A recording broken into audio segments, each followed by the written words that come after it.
Ryan Reynolds here from Mint Mobile.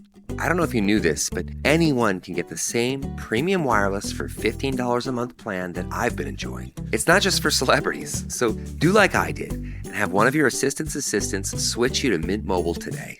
I'm told it's super easy to do at mintmobile.com/switch. Upfront payment of $45 for 3-month plan, equivalent to $15 per month required. Intro rate first 3 months only, then full price plan options available. Taxes and fees extra. See full terms at mintmobile.com.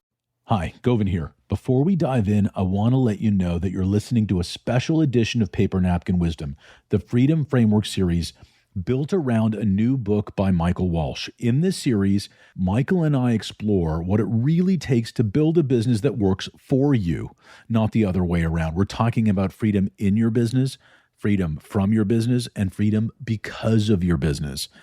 We'll talk about what each of those things mean. Each episode brings you tools, insights, and in-depth conversation between Michael and I about how to bring this kind of freedom into your life. If you're ready to design a business that you don't need to escape from, you're in the right place. Listen in. Welcome to Paper Napkin Wisdom, where we share pearls of wisdom shared by some of the world's top entrepreneurs, leaders, and difference makers. Here's your host, Govin Jayaraman. Hi, I'm Govin Jayaraman, and this is Paper Napkin Wisdom, episode 253, part 5 in our powerful Freedom by Design series with Michael Walsh. You know, we all want results, but what if the way we chase them is actually weakening our core? In this episode, Michael invites us to rethink what really sits at the heart of a successful, sustainable business. His napkin lays it out visually. 2 models of value creation. One stops at results and profit, and the other goes deeper, embedding team development and professional growth as key drivers. If you've ever wondered why scaling feels so exhausting, or why things start to break just when you think you've hit your stride, this conversation might shift everything. So as you listen, ask yourself, what if the results you're chasing are only a reflection of the growth you're cultivating or neglecting at your core? Let's dive in. Michael Walsh, welcome back to Paper Napkin Wisdom. Excited to go into step 4 in this multi-part series. Thanks for joining me. Thanks for having me here. All right, so let's recap real quickly for people who are tuning in for the first time. If you are tuning in for the first time, go back and listen to the first one. It's all in the show notes, but the first one was about the 4 danger zones for every business: 1 to 2 million in sales, 2 to 5 million, the next danger zone at 10 million, and the next danger zone at 20 million. And these are danger zones in the growth curve related to revenue of an organization. And that's because of the underlying fact that as an organization scales, there are more people. And the people that come in add increasing exponential amounts of complexity. For if you go from 4 people, you might have 6 one-on-one relationships. If you picture that as 4 dots on a square, you connect them all, it's 6 one-on-one relationships. But even just more than doubling that to 9 goes to 36 relationships. And then going to 60 and 120 relationships all the way to 50 turns into 1,225 one-on-one relationships. And that's not even getting into the complexity of the 2-on-1s and 3-on-1s and everything else that might come into that. Then after we got to the complexities of people, we were talking about the driving influences of human behavior, which sort of sits on top of that grid of people and makes things complex. But it also helps you understand human behavior so that you can influence them. Are they in survive or are they in thrive? Are they in connect or are they in adapt? And understanding and recognizing that gives you the ability to connect with people and move them to a place or influence them into a place of that might be more sustainable for the ecosystem of the organization. So, Michael, we're 3 steps in. We're about to go into the 4th step. I know this is not just about the gotchas of scale and the gotchas of people, but why do we care so much about these influences and the complexities of relationships and these danger zones? What are we really after here? A great question. At the end of the day, people go into business because they want more freedom. Okay. And there's a number of levels, I know one thing that entrepreneurs want all the time. They want freedom of time, they want freedom of money, they want freedom of self-expression, they want freedom to make the impact that they desire, or we desire, because you and I are both entrepreneurs as well. Freedom to leave our mark on the world, and freedom to take care of things that are important to us, And if you had to summarize the different types of freedoms, I'd say there's 3 core freedoms. The first one is freedom in the business. Okay, so that we can focus on the things that bring us joy, satisfaction, a sense of accomplishment, and that give us a sense of growth. The second area of freedom is freedom from the business. So we're not constantly tied to it. We can actually take vacations, enjoy our family, have a life. And the third area is freedom because of the business. And that's freedom so we can deal with whatever our other goals and commitments are in life. And freedom because of the business would be, things like our financial freedom and the autonomy that we get as a result. Everybody decided at one point in time to stop working for someone else. We decided we could do better on our own. But really, one of the driving things that underlies all that is this innate desire we have for freedom. And so when you take a look, the question is, how can I really enjoy the business that I've been building? Because what happens is, as it grows, as you hit these danger zones, remember, the danger zones are the hidden obstacles that are lurking beneath each milestone of growth once you get past the first million. So at 2 million, there's a bunch of hidden obstacles. At 5 million, just after 5 million actually is where you get the next bunch. As you approach 10 million, you got another bunch of obstacles. And this chasm between 12 million and 20 million, there's a ton of obstacles there as well. And the obstacles are a function of 2 things. I love what you said when the increased complexity with people, because the 2 things are, one, every time you go to a different stage of growth, if you want to call it that, or, you hit a different milestone, what happens is you're outstripping your structures. I mean, everything in life is a function of design and structure, not just our good intent. If we said, do your best and go the speed limit, and we didn't put stoplights up or green lights, stop signs, any of that stuff, it doesn't kind of work so well. Unless you're in the automotive repair business, in which case it works great. But for the rest of us, not so much. And the hospitals get a little more full than we'd like and things like that. We're just not that big a fan of that kind of stuff. So they put it up stop signs and stop lights and that. In fact, in Vancouver, where I live, I don't know if you're aware of this, but in a lot of the communities, they would put, like a lot of the subdivisions within Vancouver proper, they actually had 4-way stop signs on every street. You know what we call those in Vancouver? Optional stops. Optional stops. You kind of slow down, you look around, nobody's going, keep going. Slow down, look around, nobody's going. Now, at night, it's even easier because you can see headlights or not.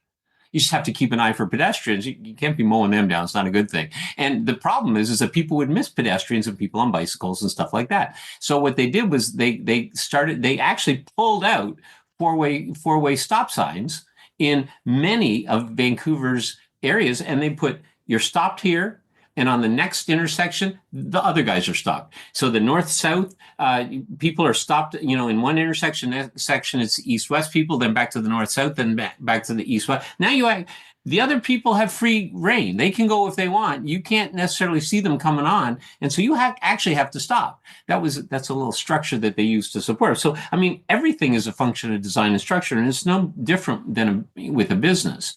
The difficulty is, it's also very confronting as you grow a company because you have a whole bunch more people. And with that whole bunch more people, what happens is everybody has their competing needs and ideas and concerns and all that stuff. And that's why the complexity it's not an additive difference. It actually multiplies.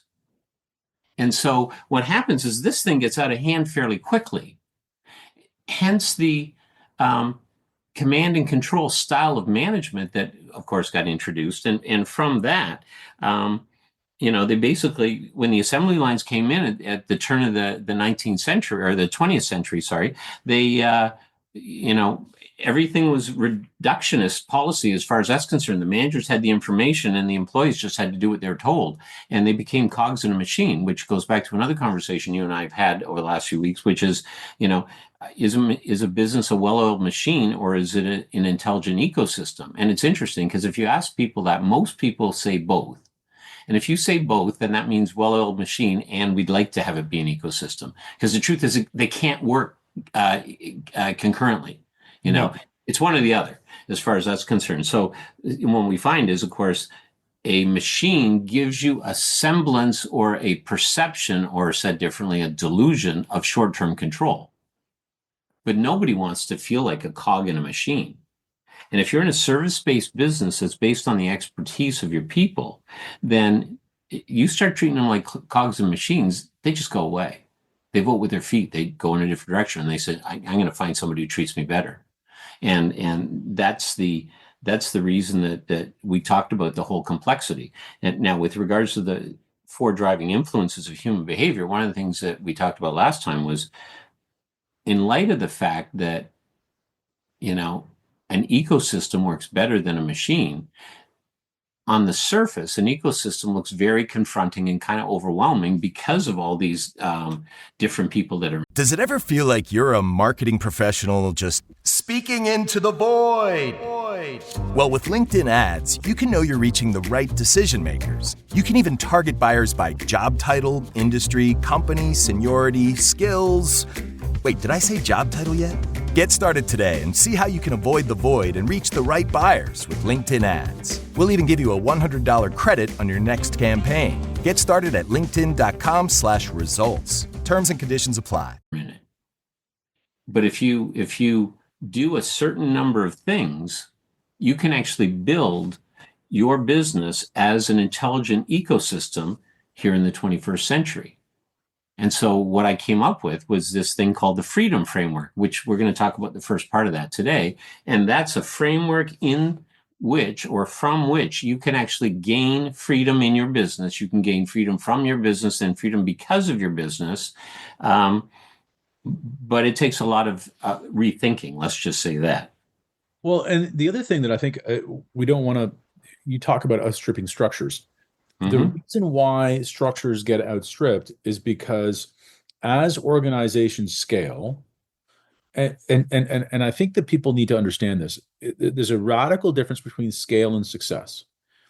A business scaling doesn't necessarily mean that it's successful.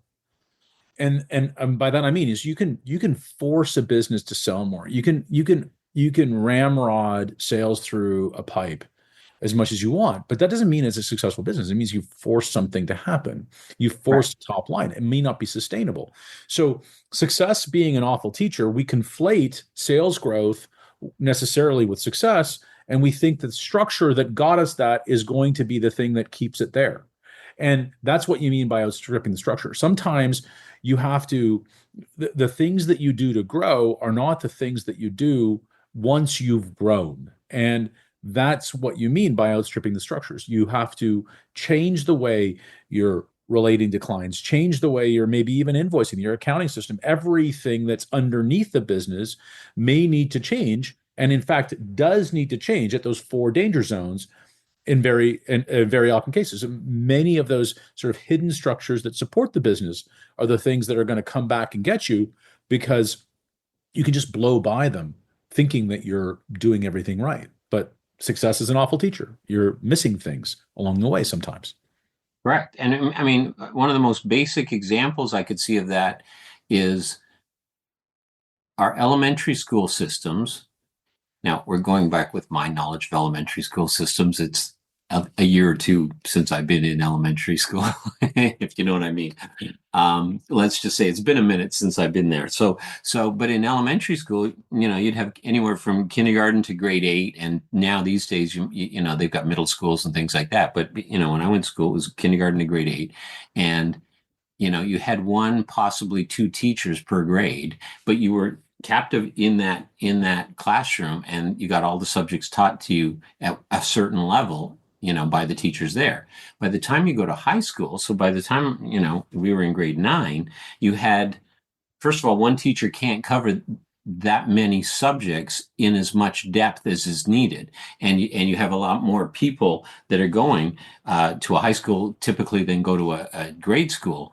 So what you have is you're constantly swapping and going to different classes. So what happens is there's a whole different structure. The captive in one classroom all day doesn't work anymore once you get into a larger environment. So you just need a different structure. You just have a different way to support or teach the kids. Now, and then when you go to university, now even in a high school, they're still teaching you things. University is a whole different game again. Again, there's way more subjects that can be taught. It goes to a much deeper level of depth as far as that's concerned. And, they'll serve 25,000 people, whereas a high school might serve 1,600 to 2,500 people, whereas a grade school might serve 250 to 400 people. So again, you see the scale increase, but you also see, because of what people are learning, and we each keep going deeper, you're in a situation that the needs of each student are different. So of course the structures need to change that support the learning at whatever level it is. And that was the best effort that they had at that time for students when we were growing up, you and I were growing up, sort of thing.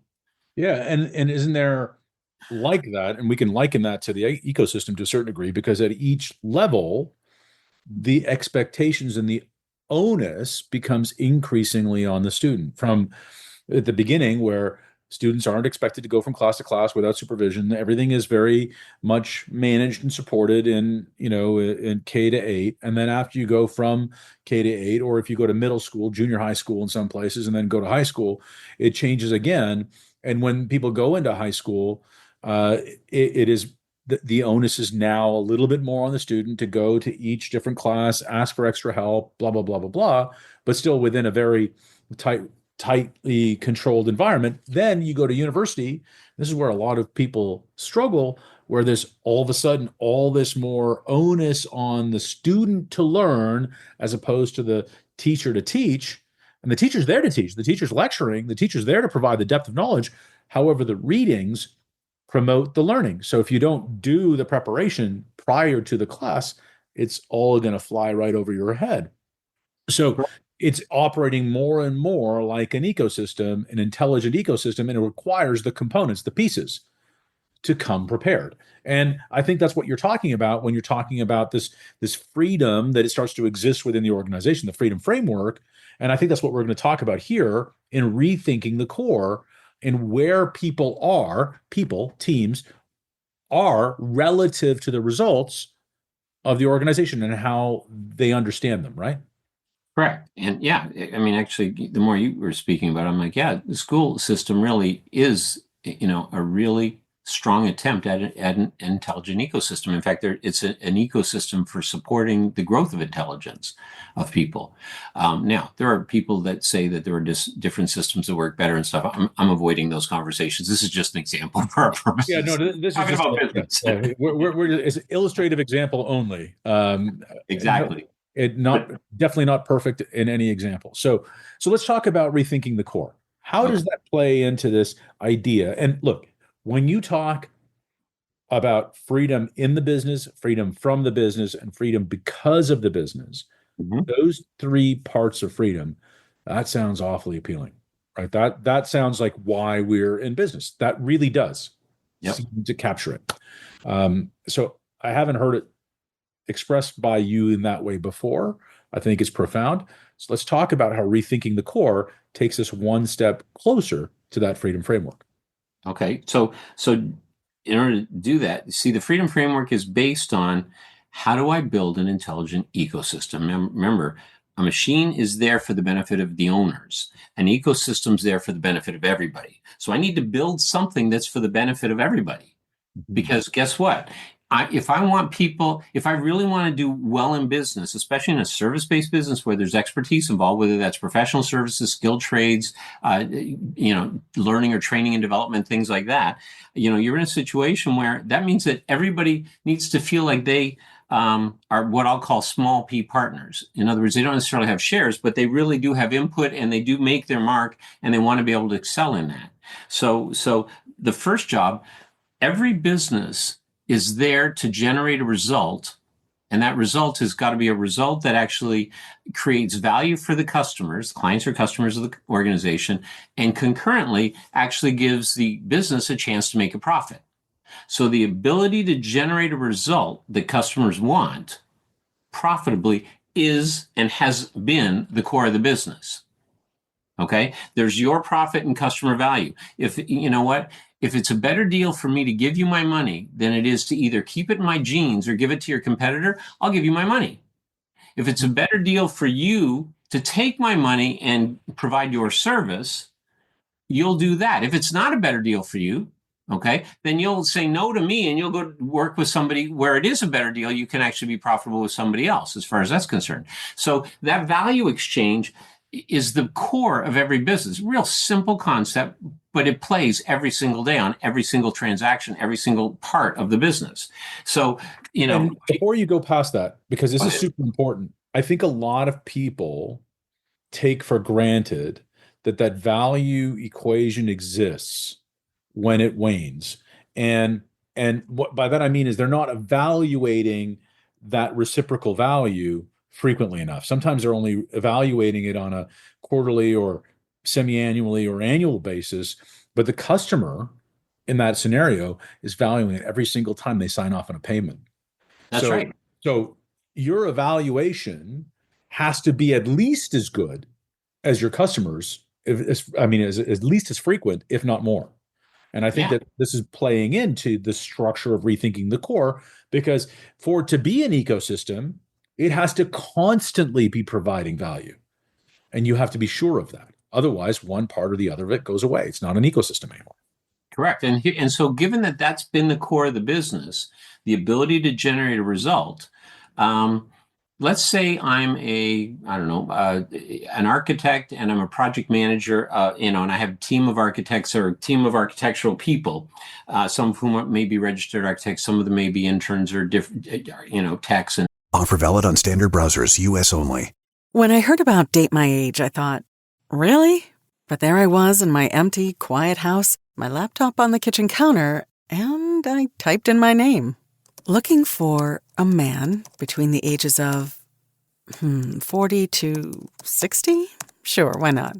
Date My Age is different. With verified profiles, you can feel safe and secure to explore meaningful connections with interesting and mature singles. Date My Age made it really easy. I could join and view online profiles for free. All of a sudden, my empty house wasn't so quiet anymore.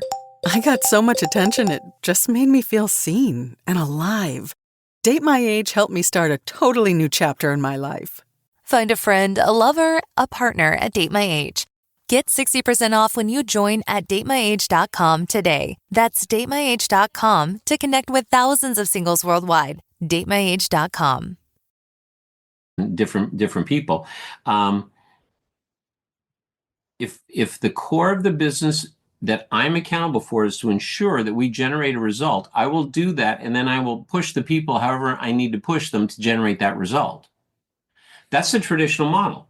People then turn their teams, okay, even a team of knowledge workers, they'll literally, I need to get you to do what we need to do because we need to do this under this timing, this budget, and to this quality, or else the customer's not going to be happy. And I'm accountable for that result. So where do I focus? That result. Where do I not focus? On the team. I just expect them to do their jobs. And this is a professional service. So it's like they should do their jobs. And so as you get more people and, let's say I have a number of teams, it starts to get kind of hairy. So I start to bring in, I'm outstripping my structures. So I'll bring in other structures that actually try to constrain or corral their behavior so that I can get what I need. Okay. So the core has been that, and that's the fundamental flaw as well of that core is that as long as the core is generating a result for clients, that's what I focus on. So when I rethink the core, I have to look at it a different way, because if I'm treating people like cogs in a system or I'm trying to get them to do what I want, I literally will look for constraining structures because I don't know how to control when they start to get out of hand. There's too many of them. Well, but think about it. If you're looking at them in that way, aren't you looking at them as an input as opposed to a process, right? Like, so hear me out. If you're thinking about the result as being the outcome, the result meaning only the customer value result, the thing that I have to deliver, the deliverable, if that's what the focus is, then the people are a consumable towards producing the output. Because that's what you do in a manufacturing plant. You put a bunch of stuff in, you process it, it comes out. Yep. But that's not sustainable because people don't like to be treated like machines. People don't like to be used up like raw materials. And they know when they are, aren't they? Totally. And, although I got to tell you, to this day, okay, I went with a client to an industry-related business development conference they were in. They wanted me in that, and we were going to take a look and see what parts of it would serve them, et cetera. And the people at the front of the room are saying, listen, it's all about your systems. People come and go, your systems stay. You need to focus on your systems. And it's like, oh my gosh, does this guy even know what he just said? But that's the traditional thinking. That's the thinking we've all adopted. Yeah. Except people don't want to be treated like cogs in a system or consumables. They actually want to be treated like people. Yeah. Go figure. Unsurprisingly. Wow. And so you have to now the change is not big, except the consequences are huge. Yeah. So just for someone listening, it doesn't matter, right? Michael, it doesn't matter if your organization has 4 people, 40 people, or 100 people. You can do this within your organization. You can rethink the core appropriately for your organization size based on these tools, correct? Correct. And in fact, what I would say, just further that, when the company's really small, let's say during your first million, where you might have 6, 8, 10, sometimes even up to 12 people, but let's say 8 or 10 people, you're in a situation where you'll naturally treat people like people. You know them, you have a relationship with each of them, you care about them, they care about you, they care about each other, and they're working together. The minute you get past 10 and you start to go to 11 or 12, as humans, we have these natural social things. We'll actually break into 2 groups rather than stay as one because we can stay connected to 8 or 10 people. But when you start getting past that, we'll actually feel more comfortable in a group of 4, 5, 6 than we will in a group of 12. Dialogues and stuff are a little bit more cumbersome. So actually people just start to break out. So naturally, we actually want to treat people like people. We want to treat, and that's how we want to be treated. It's just that we go through survival as well. And so when we have more people, we got to figure out a different way to do it. So we forget for a minute that they don't like being treated like a cog in a system. And even if we know they don't, sometimes we go, yeah, but they're not doing what I need them to do. So either they stay here and do what I need them to do, or I need to get them out. Except they haven't provided a structure that allows for them to bring their best. Instead, what they're trying to do is bring in a structure that tries to corral behavior. And as long as the business core is the ability to generate a result that provides value to the client and still gives, me as the owner profit, that will continue. Yeah. So the bottom line is, if you've got a small organization, 4 or 5 people, you can start to experiment and play with rethinking the core, because if you get a sense of it there, when you're really connected to the people, know the people, and actually care about them, it's actually easier to then expand that to a bigger group because you've already got the structure. You've got the pieces of the structure that you need as you continue to scale, correct? Correct. In fact, it reminds me of the saying that I was taught when I got my first big dog. Okay. I had an English Mastiff, and he was born at 5 pounds. Okay. And by the time he was 11 weeks, when we picked him up, he was 32 pounds. And I actually had to trade in a little 4-seater car for a big old station wagon. with the big rack that comes down that separates the back part. And they said, "Oh, you're going to put the kennel in the back?" I said, No, the kennel is the back. I mean, there's no cage of this thing. At 6 months old, that dog, his name was Buddy, was 105 pounds. And at 2 years old, he was 210. And the advice I was told, you train a dog before it gains weight. Because once it's gained weight, it's a little bit more of a handful. And that's the same thing with an organization, isn't it?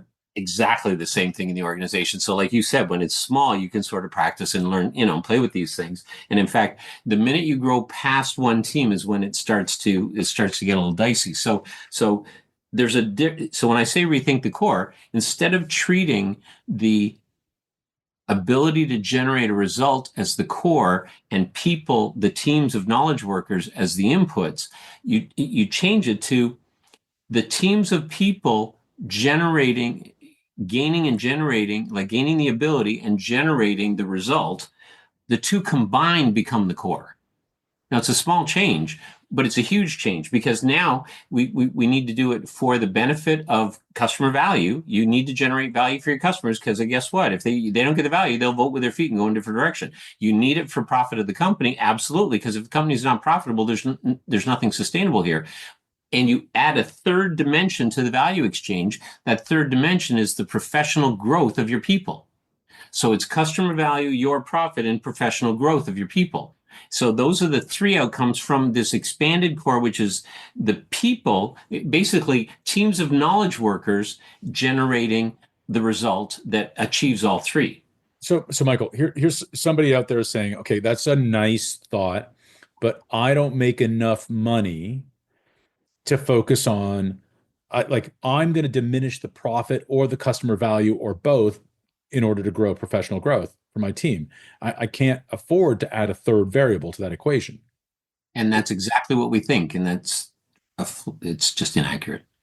Yeah. It's not a zero-sum game, right? It's not something where it's by adding a third dimension, we're taking away from the other two. In fact, it makes both more sustainable, doesn't it? Yeah. So let's say I worked for you. I'm a new guy on your team. Okay.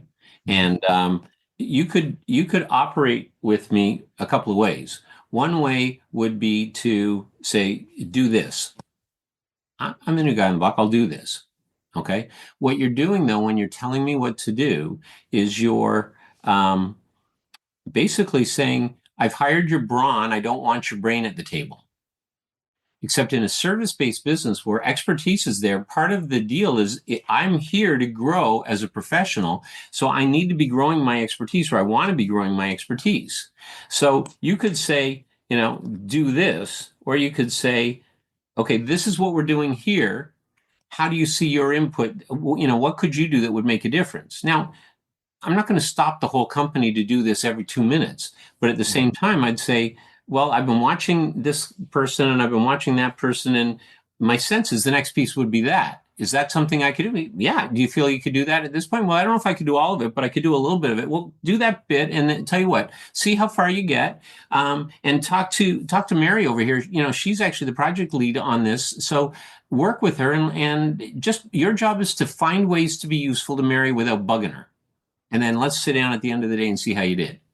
So I'm sitting there looking for ways to help Mary, and I will be asking the odd thing, but at the same time, I'm actively looking. I'm engaging my brain. At the end of the day, I go, so that was cool. She showed me a bunch of new things, and there was this and that, and I really think that I was able to contribute. And you're like, okay, good. And then later you might have a little chat with Mary. Go, okay, how did he do? And Mary's like, actually not bad. He's still to learn, but you know what? He did contribute, and I think he learned enough so that the rest of this week, I actually think he'll really make a difference. Now, I feel a sense of accomplishment. There's not been that much time to support me, but at the same time, I'm now part of the team, and you're actually engaging my brain, not just my brawn. Not that I have a ton of brawn. And as a result, you're in a situation where I can start to co-own the deliverable, my input into it, or my contribution to the team. And so it's really just a different way of looking at it. And I'll naturally look at it that way if I know that, listen, you're not an input to the generating the result. You're part of that core.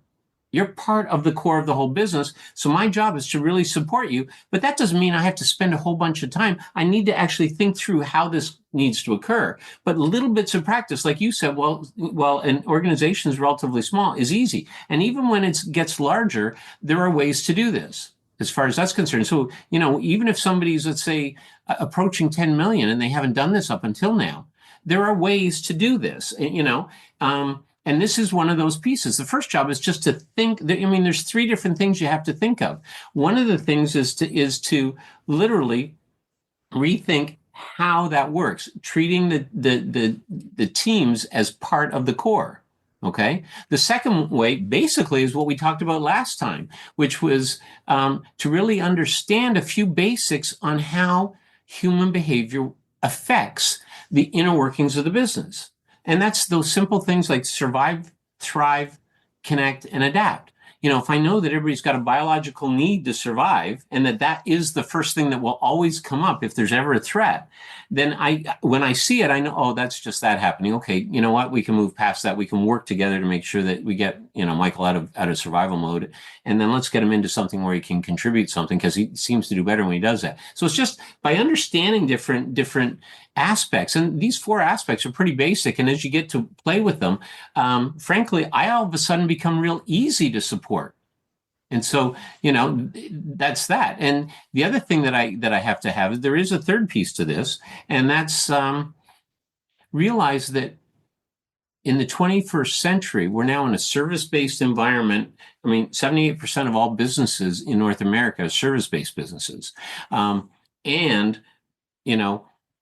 Because it's service-based, we're also in a different cultural zone as far as that's concerned. Intergenerational shifts have been at play. We now have a whole generation of people who are raised with the internet in their pocket. Okay, anybody under 30 was raised with with either an iPhone or an Android, but they all carried the internet. Before that, millennials used to use the internet a lot, but MapQuest is very different than social media. Okay, so you've got a very different world there as well. So if I understand the differences in what we've gone through, in our society, and I understand that these are the drivers that of human behavior, while at the same time, including the team as part of the core, those three different perspectives give me access to a whole bunch of stuff. Yeah. One of the things that I think is really amazing about it is there's a lot of talk right now about, this idea of distributive bargaining versus integrated bargaining. And in a distributive bargaining environment, there's a winner and a loser in a deal, right? That one person wins, the other person loses, because there's a finite transaction.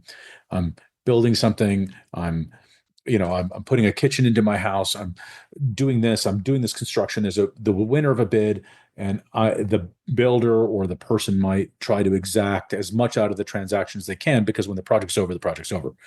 They're out of each other's lives. Mm-hmm. The other side of it is integrative bargaining. And integrative bargaining, there can be no winner and loser, because the relationship is integrated, and it's better for all parties to understand that both parties win. And when both parties win, the bounty is abundant. There's lots of bounty for a long time. In fact, there could be a competitive advantage that could help both entities grow. What you're talking about is, including the team in that approach. It didn't need to be the company wins, the client wins, and the team loses. Everybody can win. And it just starts with a conversation. It just starts with thinking about them as part of the solution, thinking about them as being part of the core, part of the result, part of what you're going to grow. Correct?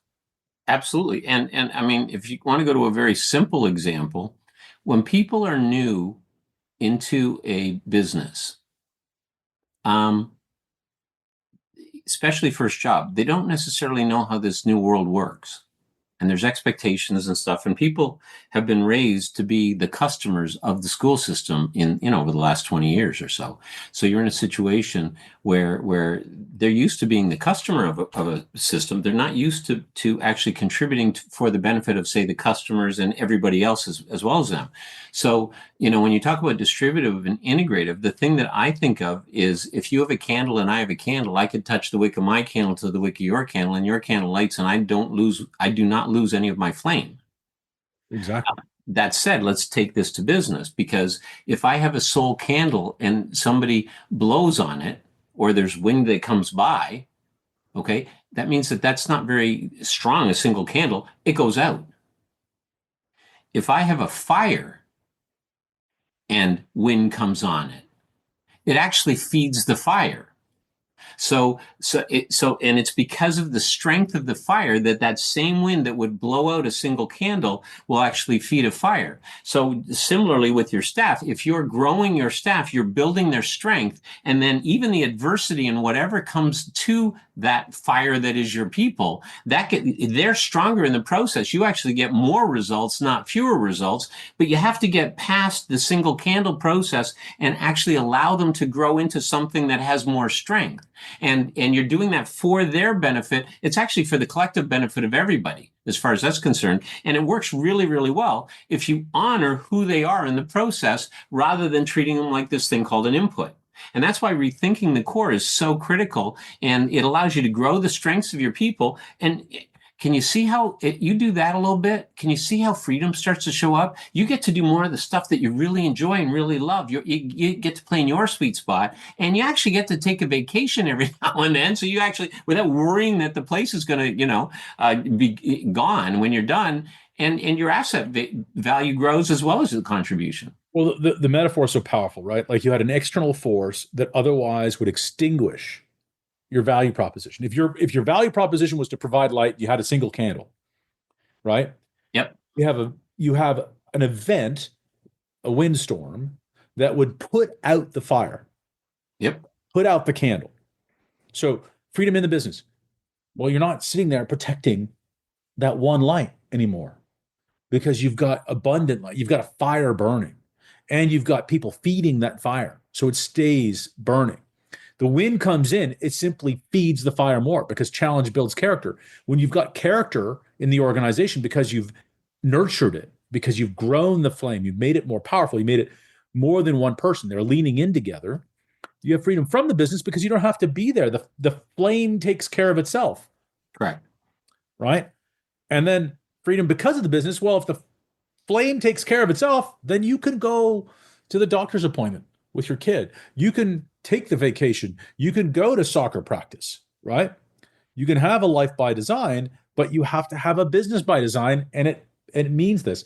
Now, like a fire, it needs to be tended, right? You need to make sure that it's okay. You need to bring the right supplies, which is different than lighting an individual candle and praying that it doesn't go out. You have to bring the wood. You have to have dry wood. You have to take care of the area around it. You have to be safe about it. All of these things are important, right? Absolutely. And just to take that same analogy and go backwards with it, if I don't grow the strength of my people, I'm running around trying to protect all these candles. It just uses all my time. Like, freedom goes out the window. Let's not kid ourselves. And it's like, one of the most Because you're running around with one lighter, lighting all the candles yourself.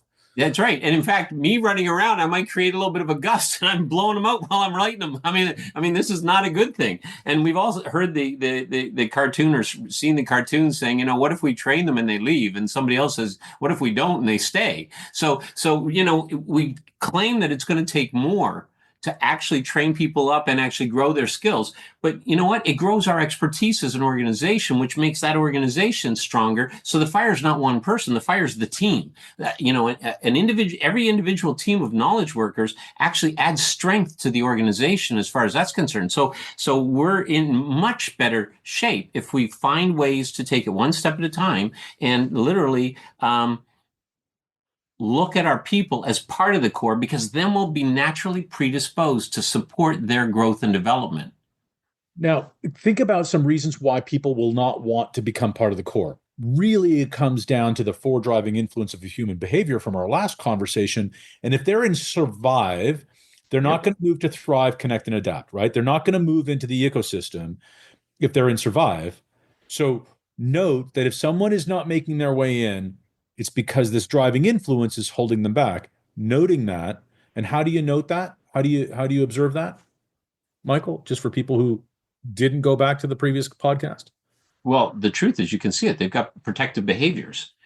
When I'm in survival mode, I protect myself and those that I deem as part of me. If it's part of my family, I deem that. I got to tell you, if it's the people in my team versus the other person's team, I'll protect myself and my team. If it's our extended family, then I'll do that. If it's the people in my city versus somebody else's city, which you see all the time in sports, by the way, we protect our people because our people are better than your people. I mean, on and on it goes. But survival is all about protecting from loss. And if I'm focused on protecting from loss, I'm not growing anything. So one of the simple things, if somebody actually just operates and allows for the strength of each person, even though it hasn't always been developed yet, then what you find is that there's power in the individual teams of knowledge workers, and you just get them working with each other. And we've got a whole bunch of steps behind this one that we'll be talking about as time goes on. But the first one is to get these 3 fundamental